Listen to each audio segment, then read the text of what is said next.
할렐루야. 오늘 함께 나오신 YFC 여러분들을 주명으로 축복하고 환영합니다. 오늘 함께 나눌 말씀은 마태복음 18장 1절에서 4절 말씀입니다. 마태복음 18장 1절에서 4절 말씀입니다. 다 찾으신 줄 알고 한 목소리로 합독하시겠습니다. 시작. 그때 제자들이 예수께 나와 이르되 천국에서는 누가 크니이까? 예수께서 한 어린아이를 불러 그들 가운데 세우시고 이르시되 진실로 너희에게 이르노니 너희가 돌이켜 어린아이들과 같이 되지 아니하면 결단코 천국에 들어가지 못하리라. 그러므로 누구든지 이 어린아이와 같이 자기를 낮추는 사람이 천국에서 큰 자니라.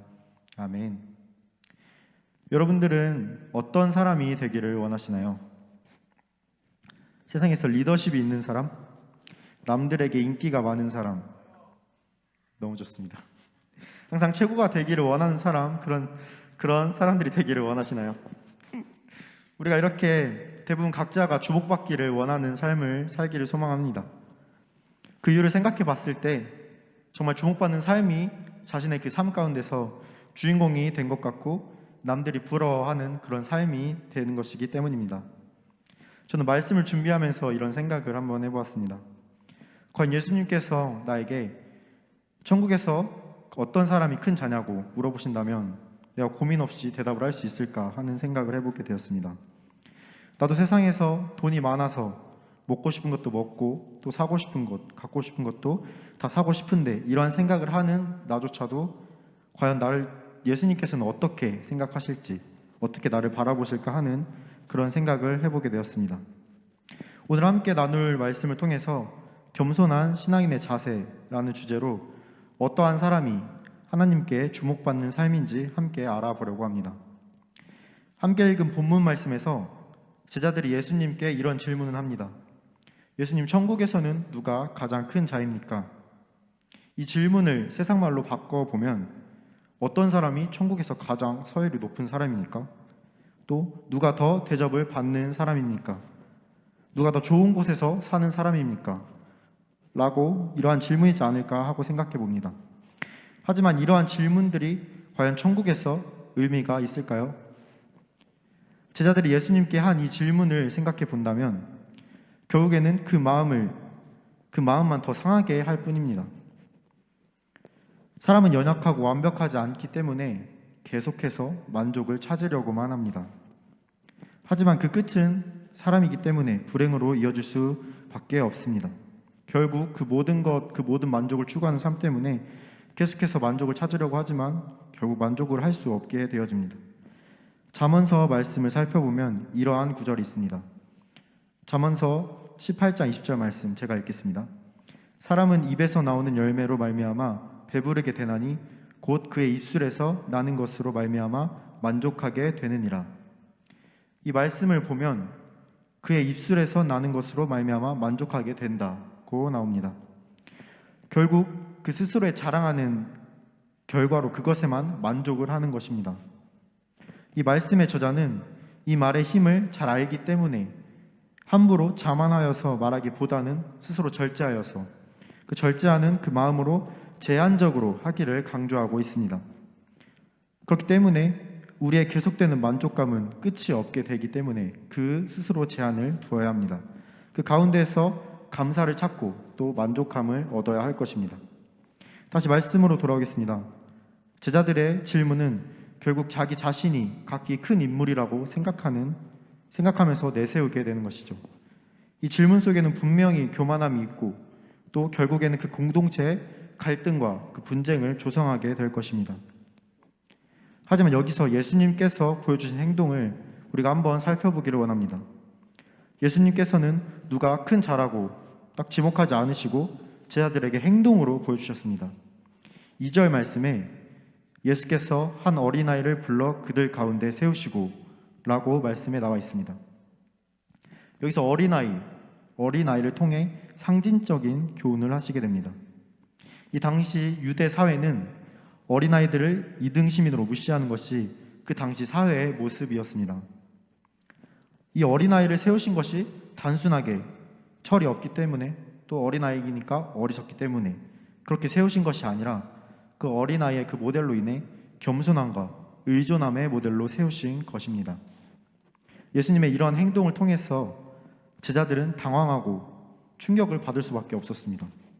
그 이유는 앞서 말했던 것과 같이 어린아이들을 무시하는 또 멸시하는 그런 시대적인 상황이 있기 때문이었습니다. 이 행동으로 인해서 제자들이 생각했던 그 인습적인 사고방식의 틀이 깨지게 되었습니다. 천국에서 큰 자는 재물과 또 세상의 지위가 아닌 겸손함을 일깨워지게 됩니다. 겸손은 자기 자신을 자기 이하로 생각하는 것도 아니고 또 자기 스스로 이상으로 생각하는 것도 아닙니다. 참된 겸손함의 자세는 바로 자신을 알고 있는 그대로의 모습을 스스로 받아들이면서 또 그 모습을 통해 하나님께 영광을 돌리는 그런 사람인 것입니다. 어떻습니까? 천국에서는 돈이 많고 또 지위가 높은 사람이 아닌 바로 겸손한 사람이 큰 자라고 생각합니다. 예수님께서는 제자들에게 겸손함을 일깨우시려고 어린아이와 같은 자가 되기를 소망하셨습니다. 그렇다면 정말로 예수님이 원하시는 겸손한 자는 어떠한 것입니까? 먼저 신앙인으로서 겸손하려면 어떠한 것이 우선이 되어야 하는지 함께 알아보고자 합니다. 겸손한 신앙인이라면 첫 번째로 자신보다 남을 세워주는 자여야 합니다. 본문 5절 말씀 PPT 준비됐나요? 네, 5절 말씀 같이 함께 합독하시겠습니다. 시작. 또 누구든지 내 이름으로 이런 어린아이 하나를 영접하면 곧 나를 영접함이니. 아멘. 이 말씀처럼 예수님께서 이렇게 어린아이를 언급하신 것은 많은 사람들이 흔히 위대하고 훌륭한 사람들, 또 탁월하면서 유명한 사람들에게 관심을 기울이기 때문에 더욱더 이와 반대로 예수님께서는 어린아이와 같은 이들에게 더 특별하게 관심을 보여주시는 것입니다. 우리 또한 그리스도인으로서 주님이 기뻐하시는 방향으로 나아가기 위해서는 세상에서 이처럼 유명한 자들이 아닌 소외받고 무명한 자들에게 더 많은 관심을 기울여야 할 것입니다. 하지만 말씀과 반대로 우리가 어린아이를 거절하게 된다면 우리가 어린아이뿐만 아니라 예수님까지도 거절하게 되는 것입니다. 이 말씀을 교훈으로 본문 10장 40절 말씀에 이렇게 나와 있습니다. 너희를 영접하는 자는 나를 영접하는 것이요 나를 영접하는 자는 나를 보내신 이를 영접하는 것이니라 고 말씀하십니다. 성경에서 예수님의 제자들이 복음을 전파할 때 예수님의 이름으로 하나님 아버지의 구원의 그 복음을 전파하는 것이므로 그 뜻을 합하여서 말씀하신 것입니다. 이렇듯 예수님께서는 우리를 통해 주시는 겸손한 모습의 신앙인으로 살아가기를 원하시는 메시지가 바로 내 자신이 아닌 남을 위함이라는 것을 알 수 있습니다. 예수님의 이러한 겸손에 관한 교훈은 다른 말씀에서도 찾아볼 수 있습니다. 말씀은 잠언 11장 2절 말씀입니다. 말씀 제가 읽겠습니다. 교만이 오면 욕도 오거니와 겸손한 자에게는 지혜가 있느니라. 아멘. 말씀을 한번 해석해 본다면 겸손은 지혜와 연관성이 있는 것입니다. 지혜는 하나님께서 주시는 것이며 또 이 지혜가 아닌 교만한 마음이 있다면 주님께 돌리는 영광이 아닌 도리어 수치를 가져올 뿐입니다. 우리가 하나님 앞에 겸손함으로 모든 것을 올려드릴 때에 우리에게 하나님의 지혜, 위로부터의 지혜를 허락하실 것입니다. 두 번째로 겸손한 신앙인이라면 남의 잘못을 용서할 줄 아는 것입니다. 본문 21절 말씀에 베드로는 예수님께 이러한 질문을 합니다. 네, 함께 읽겠습니다. 시작. 그때 베드로가 나와 이르되 주여 형제가 내게 죄를 범하면 몇 번이나 용서하여 주리이까? 7번까지 하오리이까? 아멘. 이 질문에서 유심히 봐야 하는 부분이 있습니다. 마지막 단락에 7번까지 하오리이까? 라는 구절입니다. 당시 유대 사회 랍비들은 3번까지 용서를 해주되 4번째는 절대 용서하지 말라고 그렇게 가르쳤습니다. 이 법을 알고 있는 베드로는 자기 스스로 자신만의 생각으로 너그럽게 생각하여서 7번이라는 횟수를 정하게 되었습니다. 그 의도는 3번까지 용서하라는 그 법이 있기 때문에 나는 너그러운 자요, 예수님께 칭찬을 받으려고 예수님 7번까지 용서해야 됩니까? 7번까지 하오리이까? 라고 물어본 그런 의도였습니다. 하지만 예수님께서는 전혀 뜻밖의 대답을 하셨습니다. 22절 말씀도 함께 합독하시겠습니다. 시작. 예수께서 이르시되 내게 이르노니 7번뿐 아니라 7번을 70번까지라도 할지니라. 아멘. 이 말씀처럼 용서를 하는 데 있어서 물론 횟수가 중요하다고는 여기지 않지만 7번을 70번까지 하라고 말씀하시는데 예수님의 의도가 정말 저는 우리의 차원을 넘어섰다고 생각이 됩니다. 우리들은 용서에 관해서 조금 인색한 자들입니다. 어떠한 사람이 10번을 잘했다고 한들 그 단 한 번의 실수로 인해서 그 10번 잘한 것마저도 실수가 가려지게 됩니다. 하지만 그조차도 예수님의 말씀처럼 용서하고 포용할 줄 안다면 우리는 겸손한 신앙인의 자세로 한 걸음 더 나아갈 수 있을 것입니다. 그 한 번의 용서는 어렵다고 생각이 들지만 그 용서가 7번이 되고 또 70번이 된다면 우리는 어느샌가 용서에 익숙해진 사람으로 성장해 나갈 수 있을 것입니다. 사랑하는 YFC 여러분들, 겸손한 신앙인으로서 거듭나기를 소망합니다.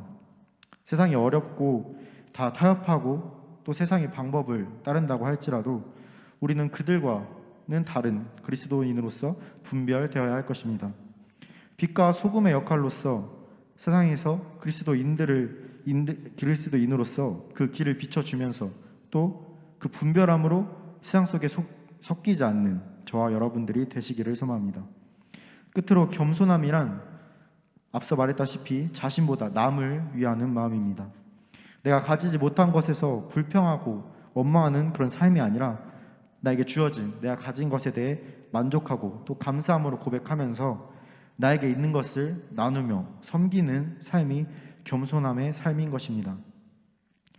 마태복음 20장 28절 말씀에 인자가 온 것은 섬김을 받으려 함이 아니라 도리어 섬기려 하고 자기 목숨을 많은 사람의 대속물로 주려 함이니라.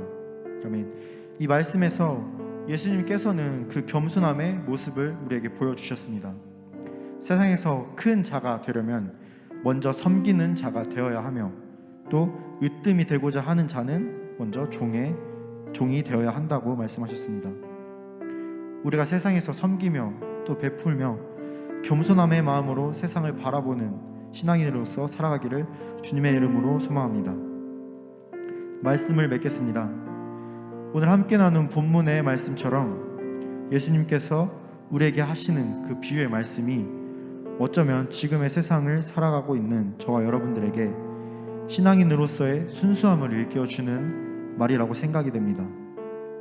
세상은 더 빠르게 변화하고 또 그만큼 더 악해지고 있습니다. 그 속에서 저희가 그들과 같이 똑같이 빠르게 변화하며 또 악하게 변화하게 된다면 결국 우리의 삶은 아무것도 아닌 삶이 될 것입니다. 하나님께서 분명히 우리를 이 땅에 보내신 이유가 있고 또 그 목적이 있고 우리를 사용하시려는 그 계획하심이 여기까지 우리를 인도한 줄 믿습니다. 그 목적과 그 방향을 따라서 부름받고 더욱 힘입어서 나아가시기를 주님의 이름으로 소망합니다. 우리 시간 함께 기도하기 원합니다. 정말 우리의 삶 가운데서 우리의 주인 되시고 또 우리의 말씀처럼 정말 주님께 주신 그 말씀처럼 살아가기를 소망하는 우리들에게 주님은 오늘도 말씀하십니다. 정말 세상의 천국에서 큰 자는 정말 그 세상 지위와 그 명예가 아닌 정말 그 어린아이와 같이 그 순수한 마음 또 겸손한 마음으로서 나아가는 삶인 줄 믿습니다. 정말 그 마음 가운데 정말 그 어린아이와 같이 순수한 마음으로 또 정말 주님을 갈망하며 정말 예수님을 따라가기를 소망하는 저희들에게 주님께서 오늘도 함께 하시기를 소망합니다. 정말 그런 모든 부름 가운데서 그런 모든 말씀 가운데서 정말 주님과 함께 하기를 소망한다고 또 정말 나의 마음을 내려놓고 정말 세상 가운데 빛과 소금의 역할을 감당하시는 자가 되겠다고 시간 정말 다짐한 기도하기 원합니다. 정말 그 가운데서도 정말 주님의 뜻이 분명하게 나타내어서 정말 나의 생각과 나의 판단이 아니라 주님만 의지하기를 원한다고 이 시간 정말 주님 크게 한번 크게 외치시고 동성으로 기도하시겠습니다. 주여!